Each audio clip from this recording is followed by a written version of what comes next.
Halo semuanya guys, hari ini saya mau berbagi pesan Tuhan ya. Jadi ini saya dapatkan ketika saya berdoa, Tuhan memberikan saya beban untuk berdoa pada suatu negara. Ketika saya mendengarkan seorang aktivis Belanda ya menyuarakan pertolongan tentang negaranya yang sedang terikat dengan roh-roh kenajisan yaitu LGBT ya, melegalkan semua kegiatan-kegiatan LGBT dan seluruh dulur-dulurnya ya, keluarga-keluarganya. Dan itu ada di videonya ya. Saya melihatnya itu di IG dan itu adalah yang sebenar-benarnya, dan itu juga Tuhan memberikan saya beban untuk berdoa, dan saya berdoa.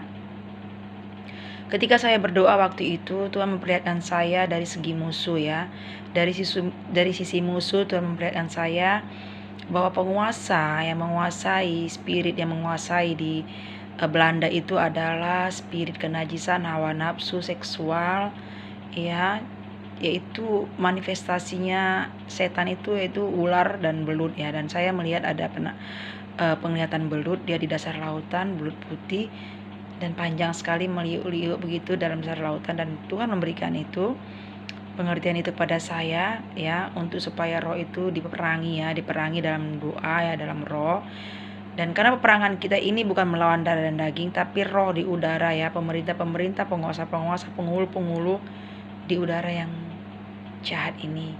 Nah, untuk kita memerangi roh tersebut, kita harus dipenuhi dengan perlengkapan persenjataan Allah ya, yaitu dalam Efesus 6 ayat 13 sampai 17. Jadi mari bersama-sama saya menghimbau para pendua-pendua gereja-gereja Indonesia yang ada di Belanda, mari berdoa bersama-sama untuk spirit kenajisan ini ya, yang menguasai pemerintahan Belanda, yang menguasai orang-orang di Belanda ya.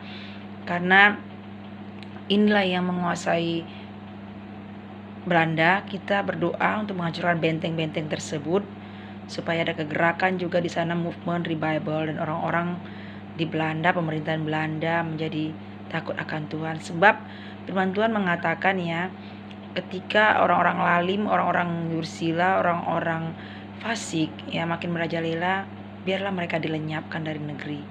Tapi Tuhan tidak menginginkan itu, karena Tuhan menginginkan pertobatan orang-orang jahat. Karena satu orang selamat, seluruh malaikat di surga itu bersukacita. Mari kita berdoa buat pertobatan orang-orang jahat. Dan mari orang-orang benar yang ada di Belanda berdoa memerangi roh tersebut. Tuhan Yesus memberkati.